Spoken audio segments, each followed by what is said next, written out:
I get the privilege to be thinking and praying and planning into these events for years, and it was 13 months ago that I walked into this hall, and I kind of looked around and I thought, God, what stories would find their genesis here?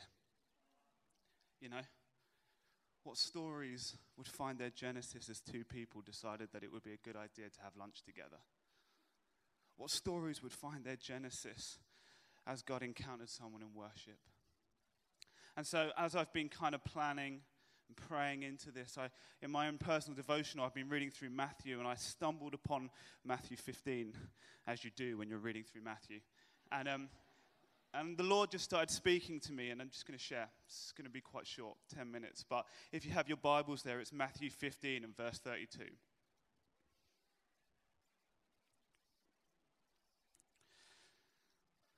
Then Jesus called his disciples to him and said, I have compassion on the crowd, because they have been with me now for 3 days and have nothing to eat. And I am unwilling to send them away hungry, lest they faint. And the disciples said to him, where are we to get enough bread in such a desolate place to feed so great a crowd? And Jesus said to them, how many loaves do you have? They said, 7 and a few small fish. And directing the crowd to sit down on the ground, he took the 7 loaves and the fish, and having given thanks, he broke them, and he gave them to the disciples, and the disciples gave them to the crowds. And they all ate and were satisfied. And they took up 7 basketfuls full of broken pieces left over. Those who ate were 4,000 men. And as I was reading through here, obviously you arrive at Matthew 15 just after Matthew 14. And in Matthew 14, Jesus feeds the 5,000. And then one chapter later, Jesus feeds the 4,000.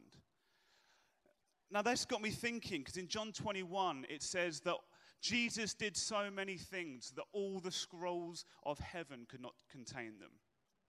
And yet Matthew decides 2 chapters apart, 14 and 15, to tell almost the exact same story. And not even the same story, it's actually a slightly worse story, right?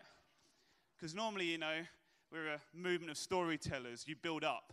You don't start with the 5,000 and then move on to the 4,000. And so what is Matthew trying to tell us here? Was he just particularly fond of this miracle, or is there something deeper going on?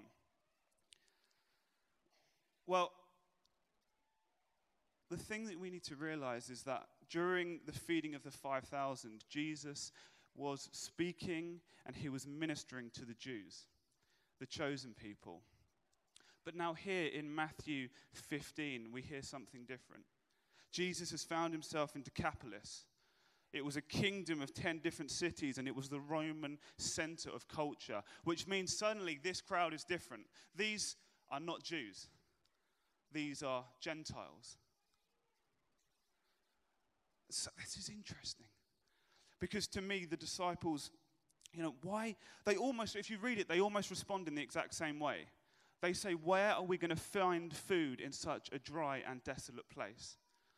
Well, it's interesting, and I get there slow sometimes, but 1 chapter before, they've seen Jesus replicate food for 5,000 people in a dry and desolate place. So why are they struggling to anticipate the miracle again?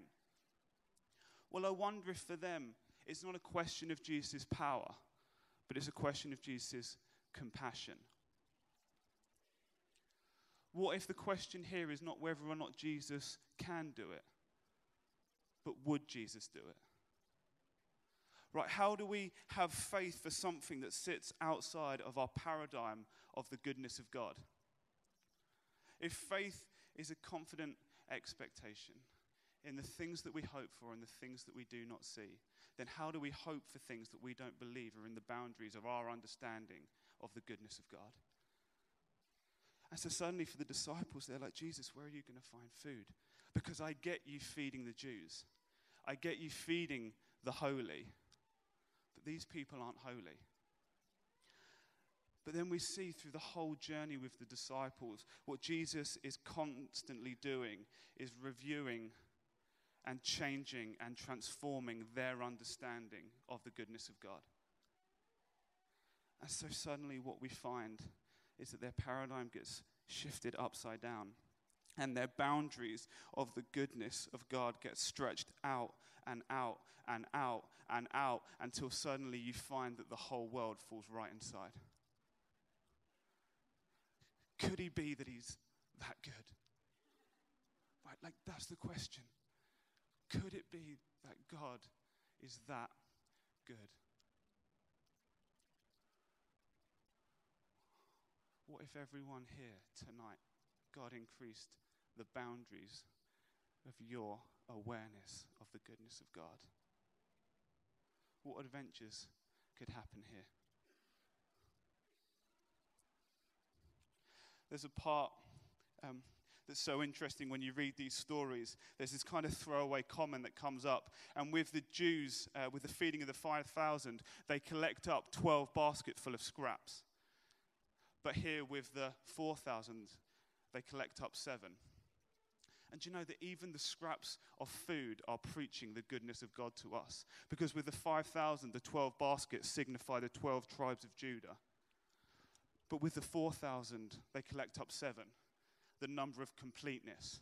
So what the Bible here is preaching to us is that what started with the Jews is spilling out until one day it will complete and it will fill, and everything in God's earth will be caught up in the goodness and the awareness of God. Even the scraps preach of the goodness of God to us. But as I was reading this, there's this line that I just couldn't get away from, and I don't know if you caught it. As Jesus talking to the disciples, he said, I am unwilling to send them away. What a beautiful line. I am unwilling to send them away. This wasn't a display of power for Jesus, but a display of compassion that demanded a miracle. Jesus' response wasn't to evaluate the team or the logistics or the budget, but to have compassion that demanded a miracle. And it forces me to ask the question, what am I unwilling to let happen?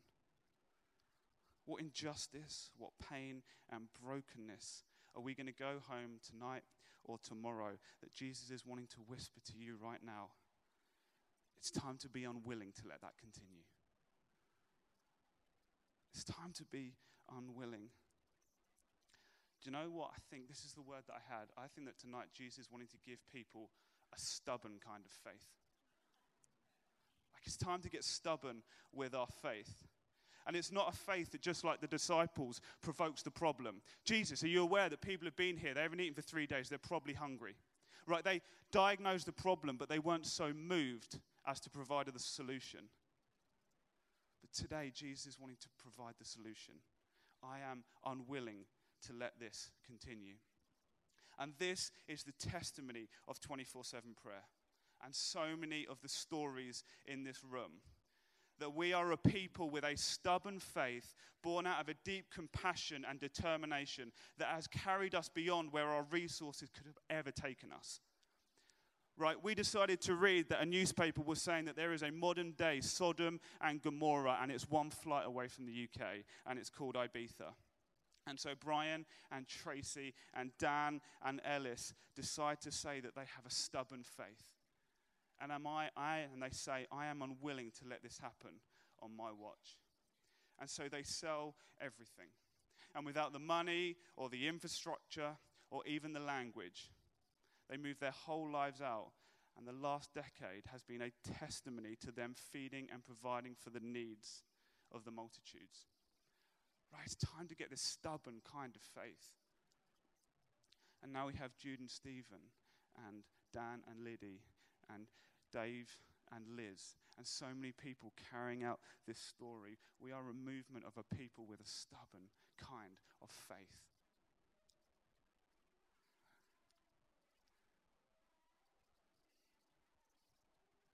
You know, my job is ops director, which means I really like budgets, right?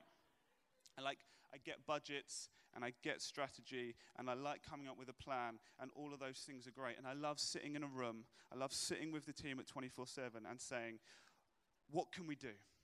Like, I love that question. What can we do? But I wonder if sometimes Jesus is wanting to ask us, what can't we afford not to do? Like, what can't we afford not to do? What are we unwilling to let continue on our watch? What needs a stubborn kind of faith? This isn't about dreaming. This is about planting your feet and saying, I am unwilling to send them away. And it is a statement that will demand a miracle. But luckily, we're in the business of miracles.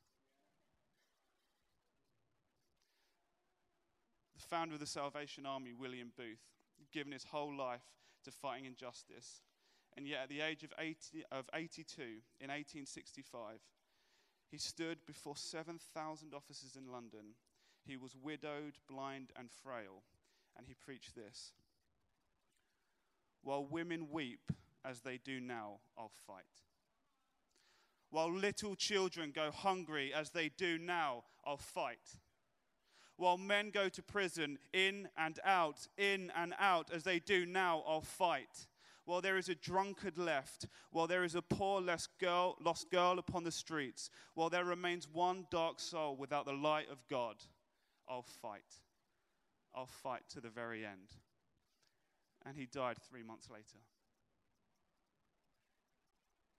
I feel like today, God just wants to give people a stubborn kind of faith. And do you know what's fun is that Jesus' strategy wasn't profound. The miracle that he demanded wasn't complicated. He said, what do you have? And he took everything. And I just picture this moment of him looking at the disciples and saying, this will do. This will do. And he gave thanks. Because in the upside down economics of the kingdom, thanksgiving always leads to multiplication. And so I think there's some people here, and this was the word I said, I felt like some people have come here with questions. Do you know, I think there's some church leaders, this is what felt like the Lord said to me, there's some church leaders that have come here. And if you're honest, you found your team quite difficult. And you've been saying, God, if I only had people who were a little bit less tricky. If only I had people who are a little bit less complicated. If only I had people who are a little bit less. But God is wanting to say to you today, this will do. This will do. I think there's people here who you just think if you had a different building,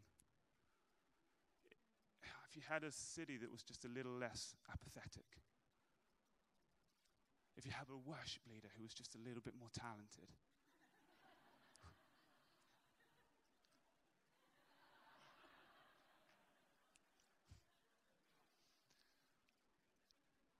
but tonight Jesus would look you in the eye and he would say, this will do.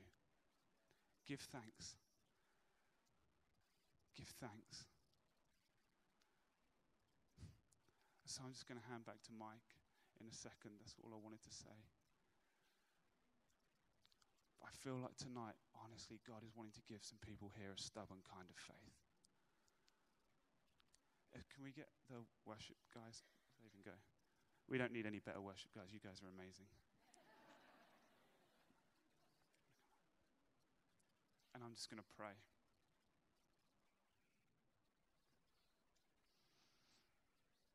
Jesus. Lord Jesus, you are better than we could have ever imagined. So Lord Jesus, I pray for myself and everybody here, God, would you expand our awareness of your goodness, God.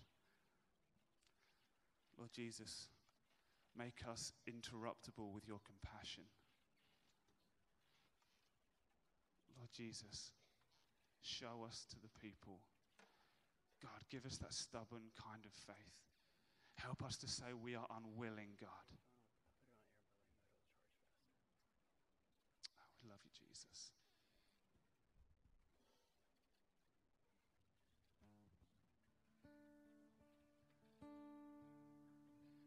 That was the most incredible message.